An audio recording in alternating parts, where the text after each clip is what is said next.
Hi guys, my name is Kurt and you're watching Kurt Plays the Sax. Today we're going to be going over a new scale, and we're going to go over some new types of notes, and I'm going to attempt to play a song. So let's review a little bit. We talked about, let me move my neck and my mouthpiece away. We talked about eighth notes, and the count would be, of course, when you practice, you want to slow it down. It's a good idea to, when you're first practicing, when you're first learning an instrument, always slow the music down. I might say that in 30 or 40 or 100 videos, but it is always a good, smart thing to do. You're just gonna have to, because their fingers are just gonna be flying everywhere, and you're gonna be lost. You can't do that. You have to. Your mind has to catch up, or well, actually, your playing has to catch up with your mind. You have to learn what the notes are. You have to learn the rhythm. You have to learn what an eighth note means, what a 16th note means. You have to learn what they all equal, I guess would be the best way to put it. Excuse me. So reviewing eighth notes. There are 8 eighth notes. That is when you have 4/4 time.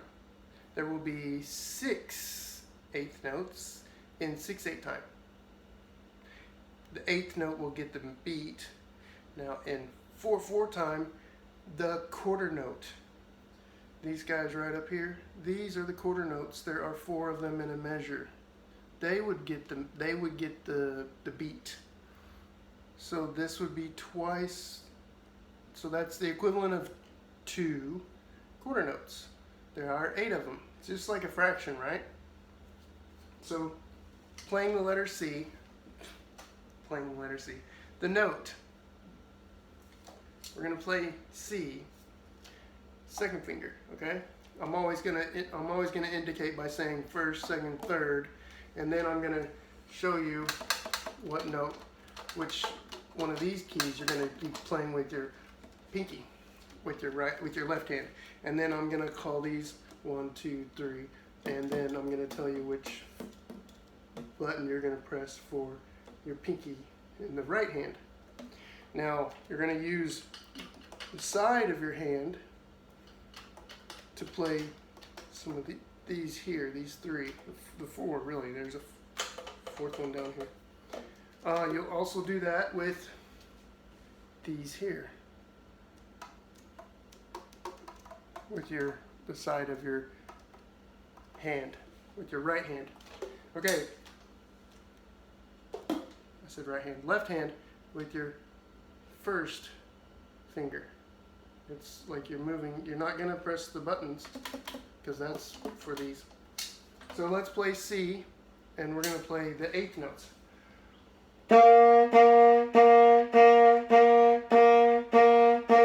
That's really slow, right? 1 and 2 and 3 and 4 and. Now what we have down here, I wrote for the 16th notes. That means there are 16 notes in a measure. And there is, if you can see that at the bottom, there is one line that strings. I put one line to string all 8 of the 8th notes in the last video. That's not right. It's going to be 4 and 4, 2 strings, if you will. So the 8th notes strung together are 2 beats worth. So 1 and 2 and that's 1 string. 3 and 4 and that's 1 string. It's at the bottom. Now if you look on this scale, there's a B. It's actually a B flat in this key. All the stems go down from the B up. The stem will go down. The lower notes, from A down, the stems go up. Now I don't know if the stem is supposed to be on the right side or if it's supposed to be on the left side. but they're probably all on the same side. If we look on the sheet of music, I'm sure we'll figure it out. So how do we keep count? At least this is what I was taught in band, okay? If there are 16 notes in one measure, and the more notes, the longer, the more space it will take up on the sheet music. Now, trust me, there will be more space on actual sheet music. This is the only space I really could work with. So I just used one whole line to make this, to put the 16th notes now there. So the teacher taught me, and all the other students, 1 E and 1 E and 2 E and 3 E and 4 E and okay? So that's how you would keep time for 16th notes. And at the bottom, because it's a C and everything B, every note from B up, the stem goes down. If you notice, there are 2 thick lines that are string that have 4 notes in a string, which is 1 beat. 1 beat, 2 beats, 3 beats, 4 beats. So 1 E and a, 2 E and a, 3 E and a, 4 E and a. Okay? So in your mind you're thinking 1 E and a, 2 E and a, 3 E and a, 4 E and a. You don't necessarily have to say that, but when you're practicing without your instrument, for example, you could say that if you want. That will get you in the practice of remembering. And also at the same time, you want to memorize. Of course, you can always think in your mind, how do I play the C? Well, in your mind, you're thinking without your instrument, right? You can do this. Now you're not gonna do anything with your right hand because this is the middle C. This is your fingering for B, A, G. So in your mind, you can even think about not only the notes, but what the fingerings are without your saxophone. It's always common practice. That's what we were taught to do as well. So let's play. I mean, it's only a C, but let's do it anyway.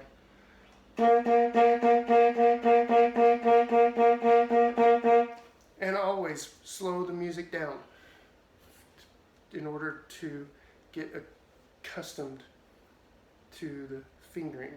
Now we're only doing 1 note, but that's fine.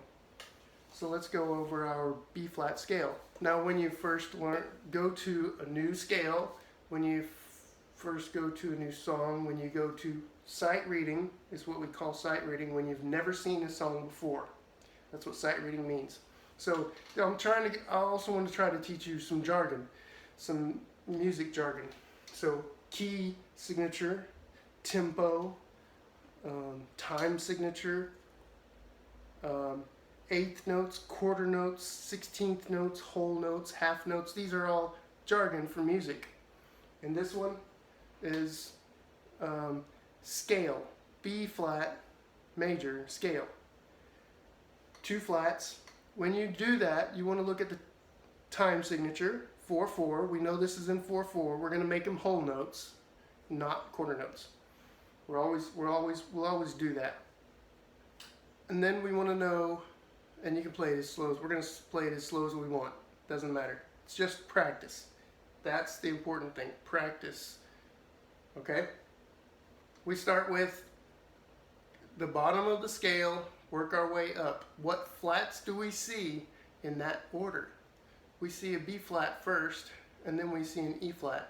So in this key, the B flat major scale has 2 flats, B flat and E flat. So let's play that. So I'm going to show you the fingering, of course. You're playing 1, 2, 3, 1, 2, 3. I'm showing you in the order that you would go down. See, B, A, G, F, E, D, C. Right? Now you got to go lower. You got to go 1 step lower. What do? You play with your pinky. You play the lowest, press the lowest button There's a top button, there's a bottom button, and there's two sides in between. You want this bottom button. So that's your B flat. Now take your finger off this the pinky finger off. Now you have C. Now take your finger off your pinky finger of your right hand off. Now that's D. Now we have an E flat. What do? We don't go up to E, we stay on D. We put our finger on the top, the pinky on the top button here, right? Now we go to F. Take this finger off, your pinky, your middle, and, well, I'm sorry, your ring and middle finger off. So now you just have one, just on your right hand. Take your finger off your right hand. You're not playing that anymore. Now you just have your 3 notes on your left hand. Now take the G off. Now you're just playing 2. And the last note, keep your finger on these 2 and press this with the side. You don't press it with your fingertip. Press the bottom of these 3 in a row. That's B flat. So I'll play it in whole notes.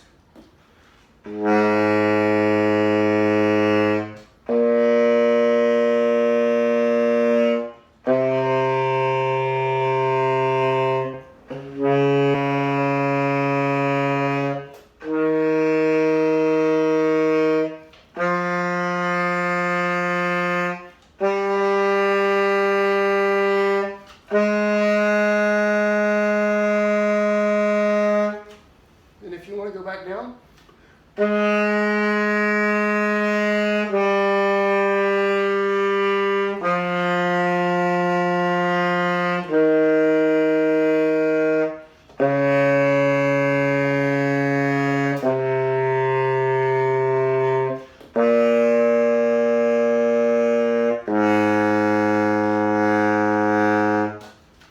there it is. Okay, so what we did is we reviewed the 8th notes, and we learned about quarter notes a long time ago. 16th notes. Now let me show you. There's a reason why I'm wearing these glasses, so that I make sure that I'm showing you something on a page that does have that they're all 8th notes, or they're all 16th notes. On this page we have 16th notes. Do you notice that it has a double line at the bottom or at the top, depending on where the notes are on the scale, right? It's interesting. It might vary from, and I see lines on the left side over here, the stems, and I see stems on the right side as well. So I guess maybe it just depends on how it fits on the page. All right, so that's what it would look like for 16th notes. All right, now let's look at something that has all 8th notes. 8 notes. I know I saw that here earlier. That's triplet. These are almost all 8 notes. There are whole notes in there, and half notes and things like that included. But yeah, I think I'll show you that. I'll show you that one. Now this has almost the whole page of 8th notes. There's just one line stringing the 8th notes together, not 2 lines underneath or on top. Okay, that's the difference. See, I'll try to hold it. 8th notes, one line that strings them together. Okay, so now it's time for a song. I'm going to attempt to play a church song called Majesty. There we go.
Pause that. Okay, guys. Hope you learned a little something new.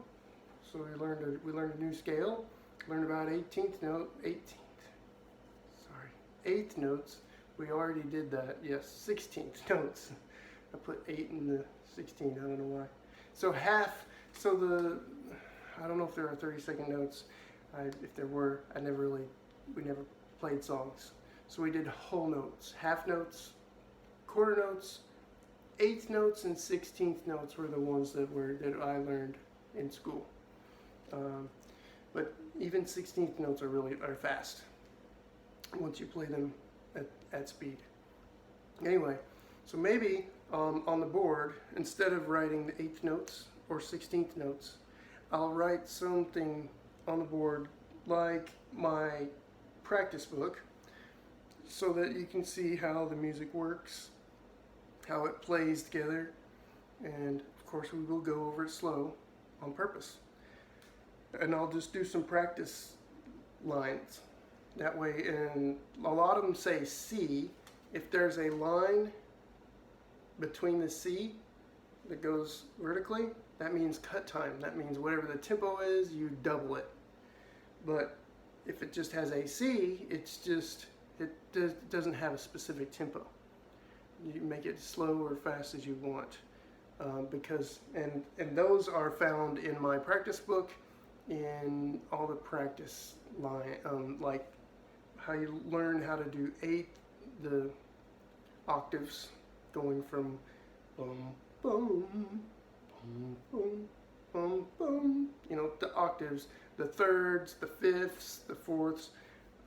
I'll have to explain that another time in another video. So, all right, guys. I'm going to go back to practicing. See you guys in the next video. Goodbye.